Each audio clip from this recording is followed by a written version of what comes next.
E se eu te dissesse que você está aprisionado espiritualmente e nem percebe? Milhares de cristãos sinceros vivem presos em um lugar invisível, orando sem vida, servindo sem alegria, frequentando cultos sem transformação. Descubra agora se você é um deles. Meus queridos irmãos e irmãs, quantas vezes você já se pegou pensando que algo não está certo na sua caminhada com Deus? Que existe uma distância, um vazio, uma frieza que você não consegue explicar, mas sente profundamente no seu coração? Hoje quero falar sobre uma realidade que aflige silenciosamente milhares de cristãos sinceros. Pessoas que amam a Deus, que desejam servi-lo, mas que se encontram aprisionadas em um lugar espiritual árido, monótono, onde a religiosidade substitui o relacionamento e a forma toma o lugar da essência. Charles Spurgeon, aquele grande pregador que o Espírito Santo usou para tocar multidões, disse certa vez que muitos cristãos vivem como se estivessem em uma cela confortável, acostumados com as paredes ao redor, sem perceber que a porta sempre esteve aberta. Que palavras poderosas! Spurgeon entendia que o maior perigo não é estar longe de Deus geograficamente, mas estar perto dele apenas externamente, mantendo o coração distante. Esse lugar espiritual do qual falo não é um espaço físico, não é uma denominação religiosa específica, não é nem mesmo um erro doutrinário evidente. É algo muito mais sutil e, por isso mesmo, muito mais perigoso. É o aprisionamento da rotina religiosa sem vida, da tradição sem transformação, da atividade sem intimidade. Quantos de nós acordamos domingo após domingo, nos vestimos para ir à igreja, cumprimentamos os irmãos com sorrisos educados, levantamos as mãos durante o louvor, ouvimos a pregação, dizemos amém nos momentos certos e voltamos para casa exatamente da mesma forma que saímos? O ciclo se repete semana após semana, mês após mês, ano após ano. E enquanto isso, nosso coração permanece frio, distante, aprisionado. A palavra de Deus nos alerta em Apocalipse capítulo 3, versículos 15 e 16, quando o Senhor fala à igreja de Laodiceia: Conheço as tuas obras, que nem és frio nem quente. Quem dera fosses frio ou quente. Assim, porque és morno e nem és quente nem frio, estou a ponto de vomitar-te da minha boca. Palavras duras, não é mesmo? Mas necessárias. Deus prefere a honestidade do frio à hipocrisia do morno. Esse lugar espiritual onde tantos estão presos é justamente esse estado de mornidão. Não estamos completamente afastados de Deus a ponto de abandonar a fé, mas também não estamos ardendo em paixão por Ele, a ponto de transformar o mundo ao nosso redor. Estamos no meio-termo perigoso, na zona de conforto religiosa, onde fazemos o suficiente para acalmar nossa consciência, mas não o bastante para experimentar o poder transformador de Deus. E o mais assustador é que muitos nem percebem essa prisão. Continuam suas vidas cristãs no piloto automático, repetindo orações decoradas, frequentando reuniões por hábito, servindo na igreja por obrigação social. O coração se tornou mecânico. A fé virou rotina. O relacionamento com Deus se reduziu a um conjunto de atividades religiosas que marcamos em nossa agenda semanal. Spurgeon costumava dizer que a maior tragédia não é o pecador que sabe que está perdido, mas o religioso que pensa que está salvo apenas porque cumpre rituais. Ele entendia que podemos estar completamente envolvidos com as coisas de Deus sem estarmos envolvidos com o próprio Deus. Podemos conhecer a Bíblia de capa a capa e não conhecer o autor da Bíblia. Podemos pregar aos outros e nós mesmos sermos reprovados. Jesus mesmo advertiu os fariseus em Mateus capítulo 15, versículos 8 e 9. Este povo honra-me com os lábios, mas o seu coração está longe de mim. E em vão me adoram, ensinando doutrinas que são preceitos de homens. Veja a gravidade disso. É possível honrar a Deus com palavras bonitas, com cânticos emocionantes, com pregações eloquentes, e ainda assim ter o coração completamente distante dele. Esse aprisionamento espiritual tem características marcantes. A primeira delas é a ausência de alegria genuína. Você cumpre seus deveres religiosos, mas não há aquela satisfação profunda que vem de estar na presença de Deus. O salmista declarou no Salmo 16, versículo 11: Na tua presença há plenitude de alegria, na tua destra, delícias perpetuamente. Mas onde está essa alegria? Onde está esse deleite? Outra característica é a oração sem expectativa. Você ora porque sabe que deve orar, mas não espera realmente que Deus responda. Suas orações se tornaram monólogos vazios, palavras lançadas ao ar sem fé, sem fervor, sem a certeza de que há um Pai amoroso ouvindo cada palavra. Tiago nos diz no capítulo 1, versículos 6 e 7: Peça com fé, sem duvidar, pois aquele que duvida é semelhante à onda do mar, impelida e agitada pelo vento. Não suponha esse homem que alcançará do Senhor alguma coisa. Há também a leitura bíblica sem revelação. Você lê capítulos inteiros, cumpre seu plano de leitura anual, mas as palavras não penetram seu coração. Não há aquele momento em que o Espírito Santo ilumina um versículo e ele se torna vivo, pulsante, aplicável à sua vida naquele exato momento. A Bíblia se tornou apenas um livro antigo de histórias religiosas, não a viva e eficaz palavra de Deus que Hebreus capítulo 4, versículo 12 descreve. Porque a palavra de Deus é viva e eficaz, e mais cortante do que qualquer espada de 2 gumes. E talvez a característica mais dolorosa seja a ausência de transformação. Você frequenta a igreja há anos, mas continua com os mesmos defeitos, os mesmos pecados secretos, as mesmas atitudes carnais. Não há santificação progressiva, não há crescimento espiritual, não há fruto do Espírito sendo manifesto em sua vida. Paulo nos ensina em 2 Coríntios capítulo 3, versículo 18, que devemos ser transformados, de glória em glória, na sua própria imagem, como pelo Senhor, o Espírito. Mas onde está essa transformação? Meus amados, se você se identificou com essas características, saiba que não está sozinho. Multidões de cristãos sinceros vivem nesse aprisionamento espiritual sem perceber. Mas a boa notícia é que Deus não quer que você permaneça assim. Ele não o chamou para uma vida cristã medíocre, morna, sem vida. Ele o chamou para uma comunhão profunda, para uma transformação contínua, para uma vida abundante em seu amor. Se você ainda não é inscrito neste canal, clique no botão de inscrição agora. Aqui você encontrará mensagens que vão alimentar sua alma e fortalecer sua jornada com Deus. Não perca os próximos conteúdos que preparamos especialmente para você. E para aqueles que desejam aprofundar ainda mais sua intimidade com o Senhor, preparamos um material especial chamado 21 Dias para restaurar sua intimidade com Deus. É um guia prático e transformador que vai ajudá-lo a sair desse lugar de aprisionamento espiritual e experimentar novamente o frescor da presença de Deus. O link está no primeiro comentário fixado. Vale muito a pena conferir. Agora, deixe-me revelar algo que talvez você nunca tenha considerado. Esse aprisionamento espiritual não acontece da noite para o dia. Ninguém acorda em uma manhã e decide conscientemente viver uma vida cristã vazia e sem propósito. Não. Esse processo é gradual, silencioso, quase imperceptível. É como a ferrugem que vai corroendo o metal aos poucos, até que ele perde completamente sua resistência. Tudo começa quando permitimos que a familiaridade com as coisas de Deus substitua o temor reverente. Quando a palavra de Deus deixa de nos impressionar, porque já ouvimos aquela passagem dezenas de vezes. Quando a história da cruz se torna apenas mais uma narrativa conhecida, e não o evento mais extraordinário da história humana que transformou eternamente nosso destino. Pense comigo. Quando você aceitou a Cristo pela primeira vez, lembra como tudo era novo, vibrante, emocionante?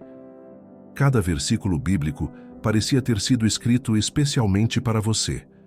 Cada louvor tocava profundamente seu coração. Cada oração era uma conversa íntima e poderosa com o Pai. Você não conseguia parar de falar sobre Jesus. Sua vida havia sido radicalmente transformada, e todos ao seu redor percebiam isso. Mas então, com o passar do tempo, algo começou a mudar. A novidade foi dando lugar à rotina. O fervor inicial foi sendo substituído pela normalidade religiosa, e quase sem perceber, Você começou a caminhar pelas mesmas trilhas, repetir os mesmos padrões, dizer as mesmas palavras, sem aquela paixão que um dia queimou em seu peito. Jesus confrontou essa realidade na igreja de Éfeso, registrada em Apocalipse capítulo 2, versículos 4 e 5. Ele disse: Tenho, porém, contra ti que abandonaste o teu primeiro amor. Lembra-te, pois, de onde caíste, arrepende-te e volta à prática das primeiras obras. Perceba que Jesus estava falando com uma igreja que trabalhava arduamente, que tinha perseverança, que não tolerava homens maus. Mas algo crucial estava faltando. Eles haviam abandonado o primeiro amor. E aqui está uma verdade poderosa que preciso compartilhar com você. Deus não se impressiona com nossa atividade religiosa se nosso coração não está conectado a Ele.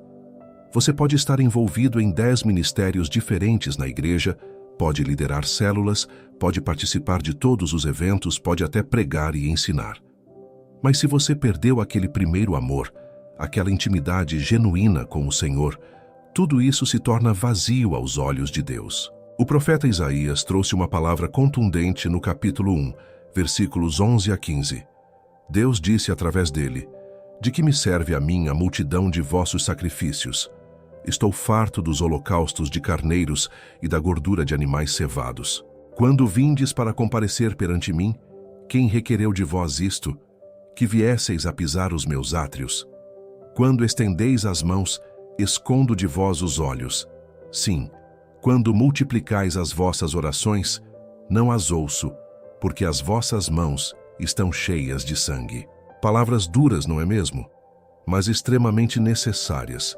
Deus estava dizendo que todo aquele ritual religioso, todos aqueles sacrifícios, todas aquelas orações multiplicadas, não significavam absolutamente nada, porque o coração do povo estava longe dele. Eles cumpriam as exigências externas, mas viviam em pecado, injustiça e hipocrisia. E quantos de nós não estamos fazendo exatamente a mesma coisa hoje? Cumprimos nossos deveres religiosos, marcamos presença nos cultos, contribuímos com nossos dízimos, participamos das atividades da igreja. Mas em casa, na nossa vida privada, ninguém perceberia a diferença entre nós e qualquer outra pessoa que não conhece a Cristo.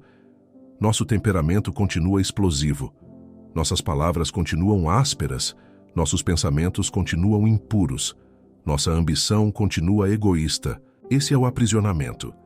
Vivemos uma dupla vida espiritual, uma versão pública de cristão exemplar e uma versão privada de alguém que mal conhece a Deus. E o pior é que nos acostumamos com essa contradição. Criamos compartimentos separados em nossa vida. Aqui é minha vida espiritual, ali é minha vida profissional, acolá é minha vida familiar. E em cada compartimento agimos de forma diferente, como se Deus não estivesse presente em todos eles. Mas Jesus deixou claro em Mateus capítulo 6, versículo 24. Ninguém pode servir a dois senhores, porque ou há de aborrecer-se de um e amar ao outro, ou se devotará a um e desprezará ao outro. Não existe meio termo com Deus. Ou Ele é Senhor de tudo, ou não é Senhor de nada. Não podemos entregar a Ele apenas as áreas convenientes de nossa vida e manter outras escondidas. Outra característica desse aprisionamento é a busca constante por experiências emocionais, em vez de transformação de caráter. Quantos cristãos pulam de evento em evento, de conferência em conferência, de congresso em congresso, sempre em busca da próxima experiência espiritual marcante? E não há nada de errado em participar de bons eventos cristãos. Mas quando isso se torna um substituto para a disciplina diária de buscar a Deus em secreto, algo está profundamente errado. Você quer sentir arrepios durante o louvor, mas não quer passar tempo diário lendo a palavra. Você quer profecias empolgantes, mas não quer obedecer aos mandamentos simples que Deus já revelou claramente nas Escrituras. Você quer manifestações sobrenaturais, mas não quer morrer para si mesmo e viver para Cristo. Esse é o cristianismo de entretenimento, não o cristianismo da cruz. Jesus advertiu em Mateus capítulo 7, versículos 21 a 23. Nem todo o que me diz Senhor, Senhor, entrará no reino dos céus, mas aquele que faz a vontade de meu Pai, que está nos céus. Muitos naquele dia hão de dizer-me: Senhor, Senhor, porventura não temos nós profetizado em teu nome, e em teu nome não expelimos demônios, e em teu nome não fizemos muitos milagres? Então lhes direi explicitamente: nunca vos conheci. Apartai-vos de mim, os que praticais a iniquidade. Essas são possivelmente as palavras mais assustadoras que Jesus já pronunciou. Pessoas que profetizaram, expulsaram demônios e fizeram milagres em seu nome, mas que nunca realmente o conheceram. Tinham poder ministerial, mas não tinham relacionamento genuíno. Tinham dons espirituais, mas não tinham intimidade com o doador dos dons. Meus amados, precisamos entender que Deus não quer apenas nosso serviço. Ele quer nosso coração. Ele não quer apenas que trabalhemos para Ele. Ele quer comunhão conosco. Ele não nos criou para sermos máquinas religiosas cumprindo tarefas. Ele nos criou para sermos seus filhos amados, vivendo em relacionamento profundo e transformador com Ele. Lembra-se da história de Marta e Maria em Lucas capítulo 10? Marta estava ocupadíssima servindo, preparando tudo com excelência, enquanto Maria simplesmente sentou aos pés de Jesus para ouvi-lo. E quando Marta reclamou, Jesus respondeu no versículo 42, Marta, Marta, andas inquieta e te preocupas com muitas coisas. Entretanto, pouco é necessário, ou mesmo uma só coisa. Maria, pois, escolheu a boa parte, e esta não lhe será tirada. Maria escolheu a boa parte, não o ativismo religioso, não a busca incessante por fazer mais e mais, mas simplesmente estar aos pés de Jesus, ouvindo sua voz, desfrutando de sua presença. E Jesus disse que isso não lhe seria tirado, porque intimidade com Deus é um tesouro eterno que ninguém pode roubar de você. Agora preciso compartilhar com você uma revelação que pode mudar completamente sua perspectiva. Esse aprisionamento espiritual tem raízes profundas, e uma das principais é o medo de ser verdadeiramente honesto com Deus. Sim, você ouviu bem. Muitos cristãos vivem usando máscaras até mesmo diante do Senhor, que conhece cada pensamento, cada intenção, cada motivação escondida em nosso coração. Criamos uma versão editada de nós mesmos para apresentar a Deus. Oramos usando palavras bonitas e teologicamente corretas, mas escondemos nossas dúvidas reais, nossas lutas genuínas, nossos medos mais profundos. Cantamos sobre entregar tudo a Ele, mas mantemos áreas da nossa vida trancadas a 7 chaves, com uma placa imaginária dizendo: aqui Deus não entra. Mas veja a beleza da palavra de Deus. No livro de Salmos encontramos Davi, um homem segundo o coração de Deus, sendo brutalmente honesto em suas orações. No Salmo 13, ele clama: até quando te esquecerás de mim, Senhor? Para sempre? Até quando ocultarás de mim o rosto?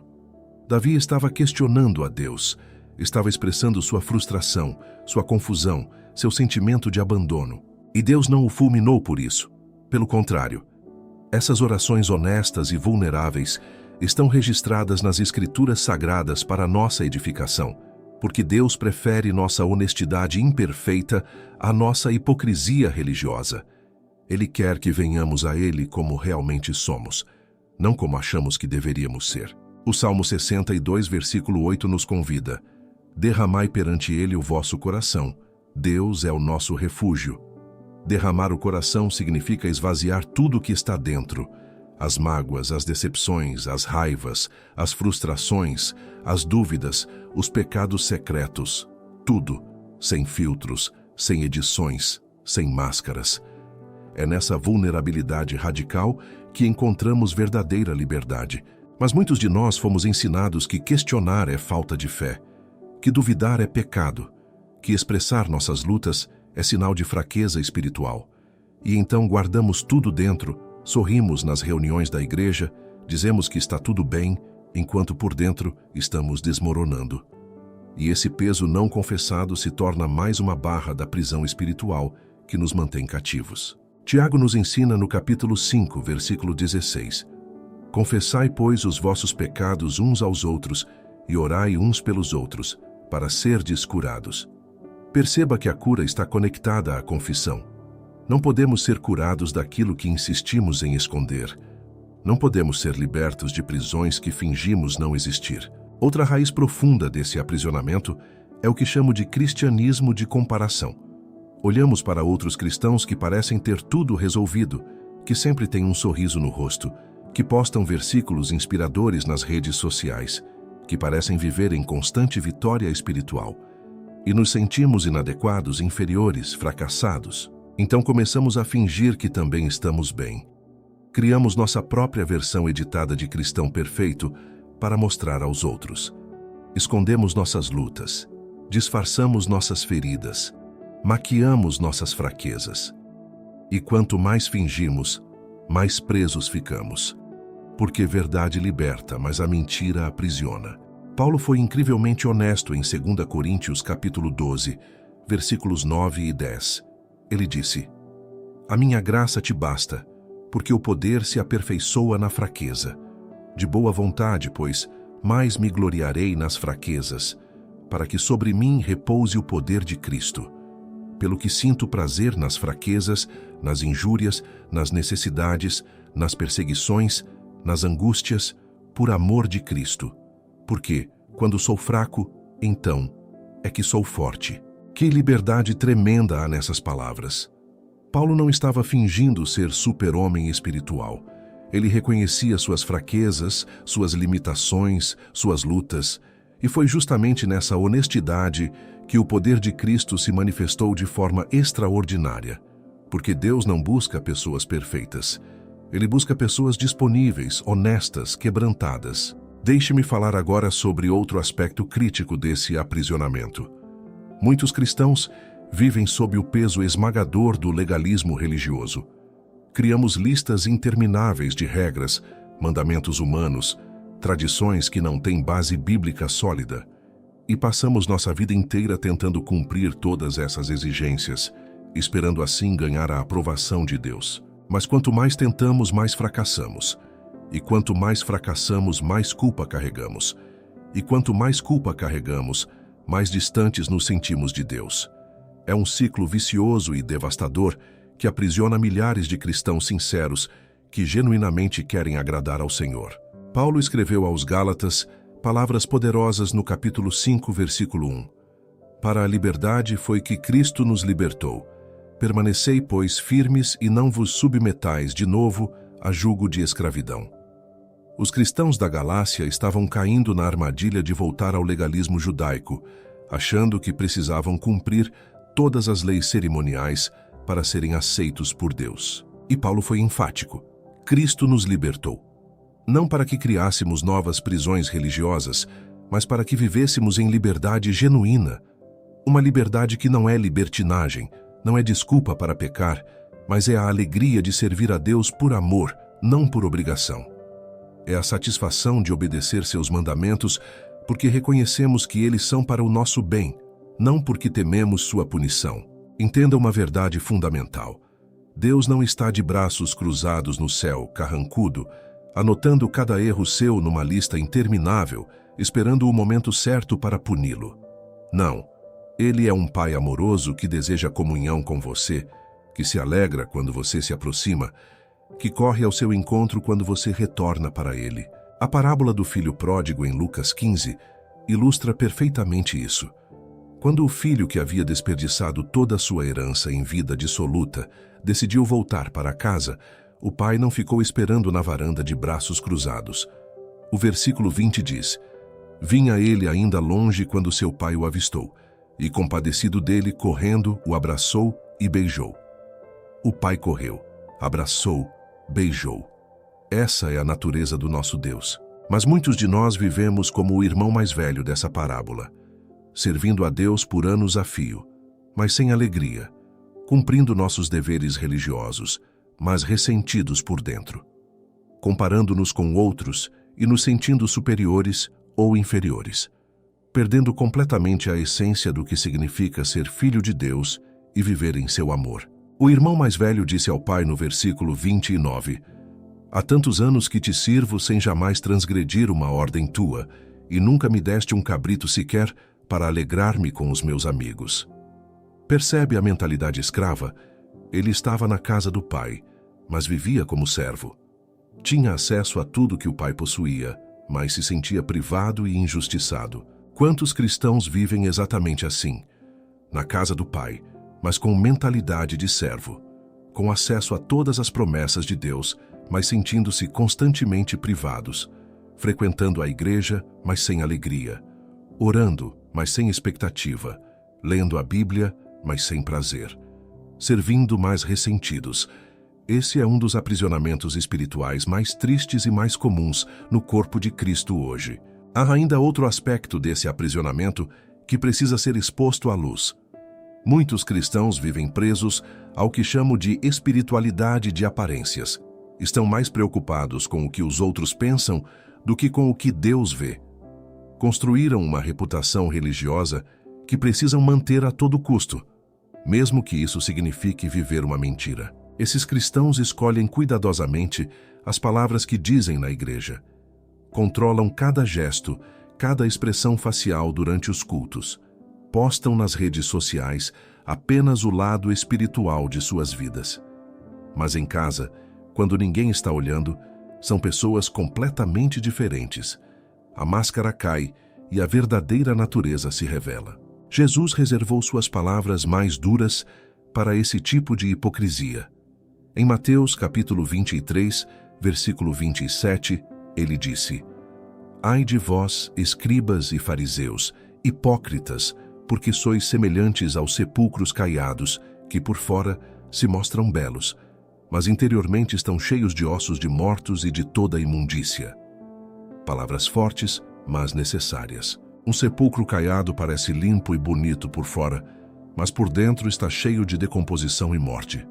É exatamente assim que vivem muitos cristãos hoje.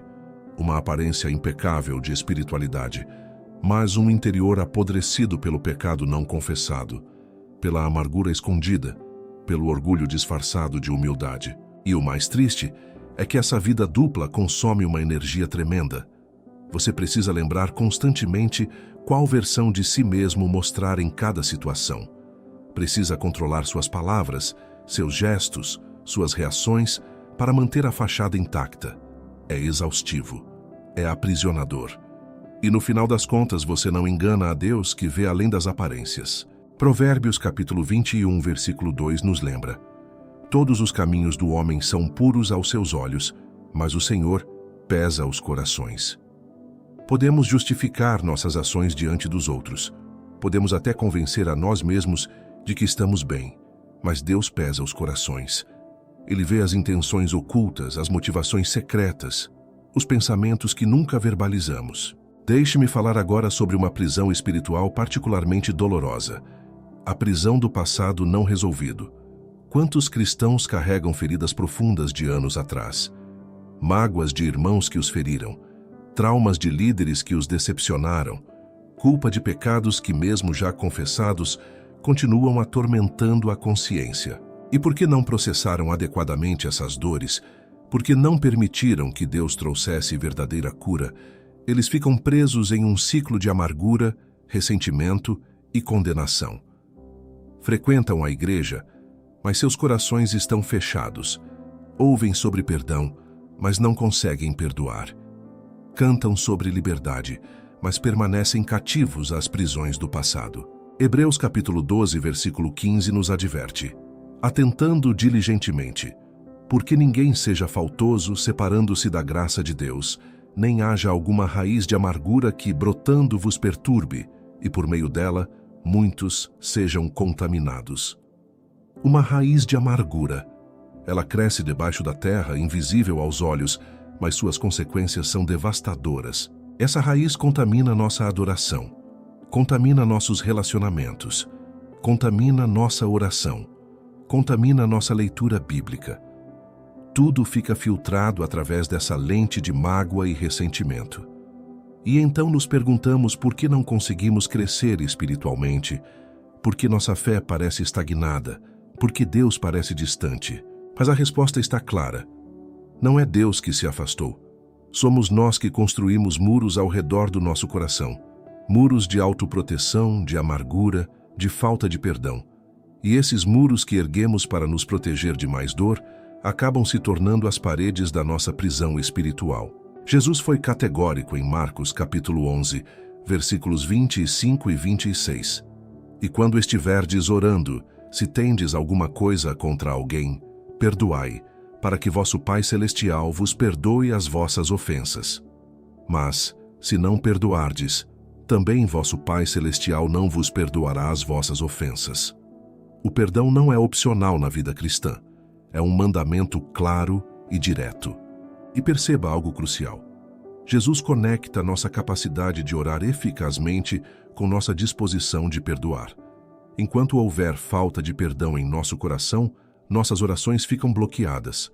Não porque Deus seja mesquinho ou vingativo, mas porque a falta de perdão cria uma barreira espiritual que nos separa da presença plena de Deus. Agora quero abordar outro aprisionamento sutil, mas devastador: a prisão da autossuficiência espiritual. Cristãos que estão há tanto tempo na fé que acham que já sabem tudo, que já ouviram todas as pregações, que já leram a Bíblia inteira várias vezes, que já conhecem todas as doutrinas. E nessa falsa sensação de conhecimento completo, param de buscar, param de crescer, param de se maravilhar com Deus. A Bíblia se torna apenas um livro familiar, não a viva palavra que continua revelando camadas infinitas de verdade. A oração se torna mecânica, não um diálogo dinâmico com o Deus vivo. A adoração se torna rotina, não um encontro transformador com o Santo.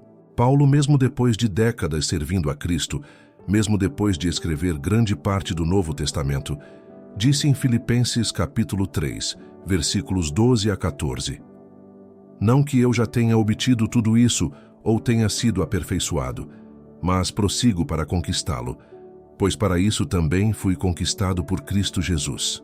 Irmãos, não penso que eu mesmo já o tenha alcançado, mas uma coisa faço, esquecendo-me das coisas que para trás ficam e avançando para as que diante de mim estão, prossigo para o alvo.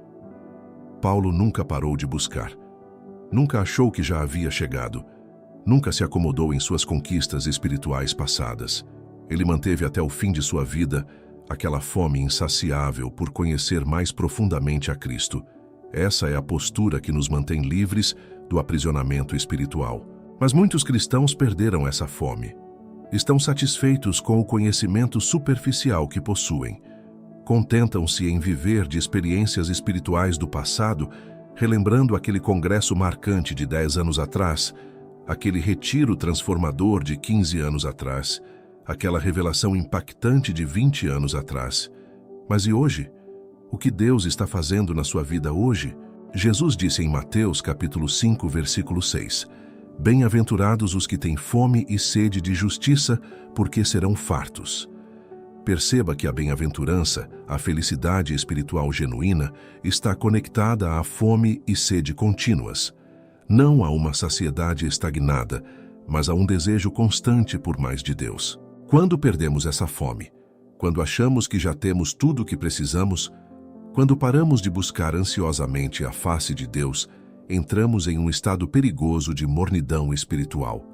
E essa mornidão, como já vimos antes, é profundamente repugnante aos olhos de Deus. Ele prefere que sejamos frios ou quentes, mas nunca mornos. Depois de explorarmos as diversas formas desse aprisionamento espiritual, chegou o momento de falarmos sobre algo absolutamente crucial: como sair dessa prisão, como romper essas correntes invisíveis que nos mantêm cativos, como experimentar novamente o frescor da presença de Deus e a alegria de um relacionamento genuíno com Ele. A primeira verdade que você precisa entender é esta: reconhecer que você está preso já é o primeiro passo para a liberdade.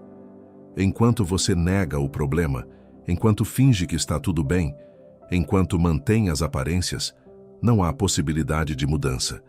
Mas quando você finalmente admite com honestidade brutal que sua vida espiritual está aprisionada em rotinas vazias, algo poderoso começa a acontecer. O filho pródigo só começou sua jornada de volta para casa quando caiu em si.